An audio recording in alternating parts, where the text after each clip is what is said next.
올 3월에 발표된 유니세프 세계 영양 보고서에 따르면 현재 전 세계 인구의 3분의 1이 미네랄 결핍이라고 합니다.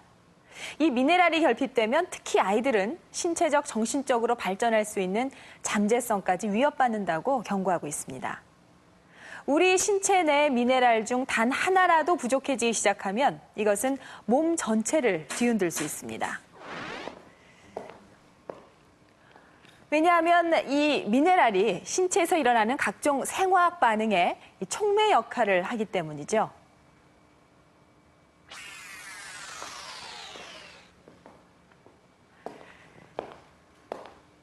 인체 내 필수 미네랄은 약 12가지 정도인데요. 이 가장 대표적인 미네랄인 칼슘은 뼈와 혈액 속에서 뼈를 단단히 하고 혈액 응고에 관여합니다. 이 아연은 성 미네랄, 또 학습 미네랄이라 불릴 만큼 성적인 능력과 학습 능력에 관여하고 수많은 호르몬들의 활동에 영향을 미칩니다. 또 철분은 부족하면 빈혈을 일으키고 이 셀레늄은 노화를 방지하는 항산화제 역할을 합니다. 이 밖에 이 다른 미네랄들도 신체 구성 요소이자 신체 기능을 조절하는 중요한 역할을 하는데요.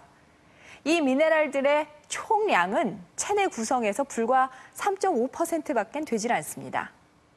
그러니까 미네랄 하나하나는 극소량에 불과한 것이죠. 그런데도 영양 과잉 시대라 불리는 요즘, 왜 현대인들이 미네랄 결핍에 시달리는 것일까요?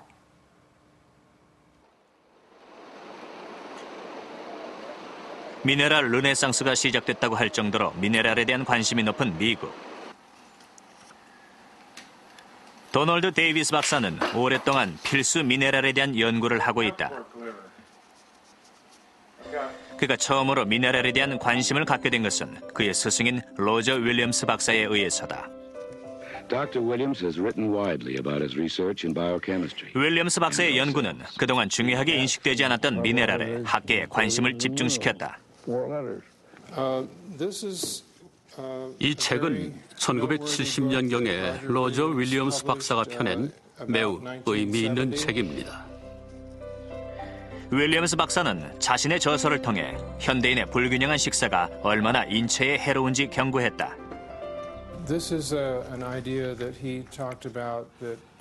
로저 윌리엄스 박사는 우리 몸에 반드시 필요하지만 체내에서 생성되지 않는 영양소가 총 40~50가지가 있다고 했습니다.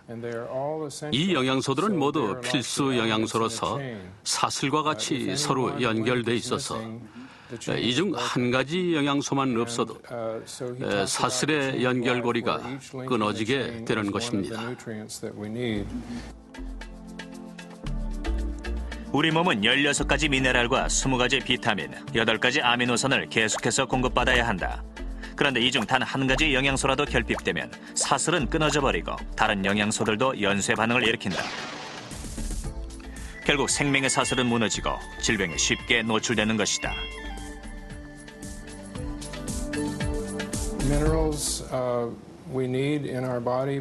우리 몸에는 반드시 미네랄이 필요하지만 그 필요량은 몇 가지 요소에 따라 달라집니다.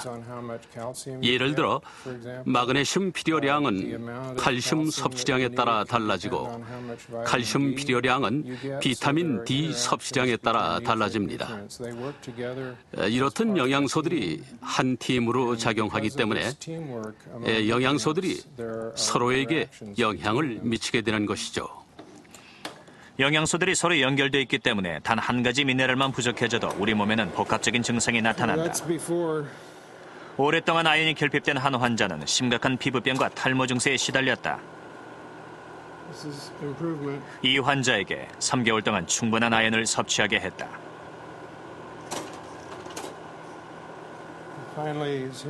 그 결과 놀라울 정도로 빠른 회복을 보였다.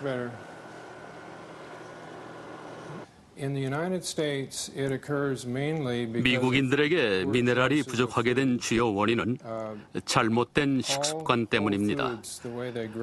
모든 자연식품에는 원래부터 다양한 영양소들이 함유되어 있습니다. 따라서 다양한 자연식품을 섭취하면 미네랄과 다른 영양소들을 충분히 섭취할 수 있는 것이죠.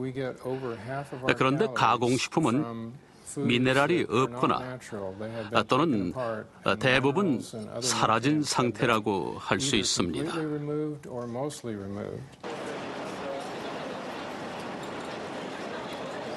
외식 문화가 발달하면서 패스트푸드 등 가공식품을 점점 더 많이 먹게 된 현대인. 그러나 이런 음식들은 결국 미네랄 섭취를 어렵게 만들어 영양의 균형을 깨버리고 인체에 치명적인 결과로 돌아왔다. 예전의 학자들은 매우 제한적인 영양학적 지식만을 갖고 있었습니다.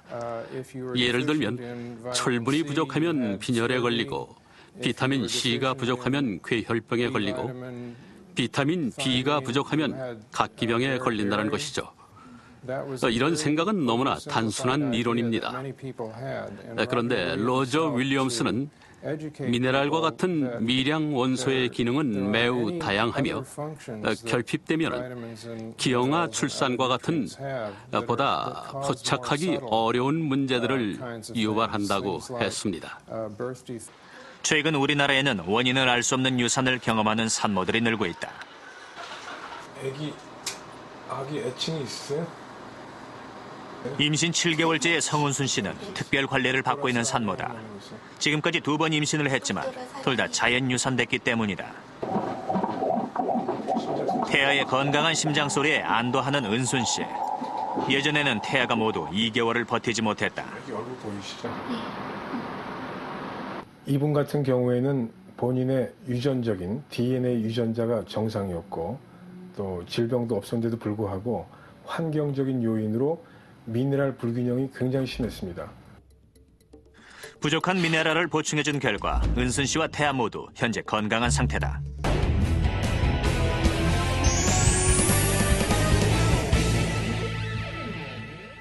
여기 날씬한 몸매의 여성과 비만 체형의 여성이 있습니다. 날씬한 여성들에게 몸매 관리의 비결을 물어보면 놀랍게도 하나같이 이렇게 대답합니다. 뭐든 골고루 다 잘 먹어요. 그런데 반대로 다이어트에 계속 실패하는 분들의 이야기는 대체로 이렇습니다. 전 물만 마셔도 살쪄요. 속상해요. 한쪽은 골고루 잘 먹지만 다이어트가 필요 없을 정도로 날씬하고 다른 한쪽은 많이 먹지 않는데도 왜 살이 찌는 걸까요? 다이어트 성공 비밀의 열쇠는 무엇일까요? 우리 몸의 세포 속에는 미토콘드리아라는 에너지 발전소가 있다. 미토콘드리아는 지방, 탄수화물, 단백질을 태워 우리 몸에서 활용할 수 있는 에너지로 만드는 역할을 한다. 에너지 발전소인 미토콘드리아가 활발히 가동되기 위해서 반드시 필요한 것이 바로 비타민과 미네랄로 이루어진 각종 효소들이다.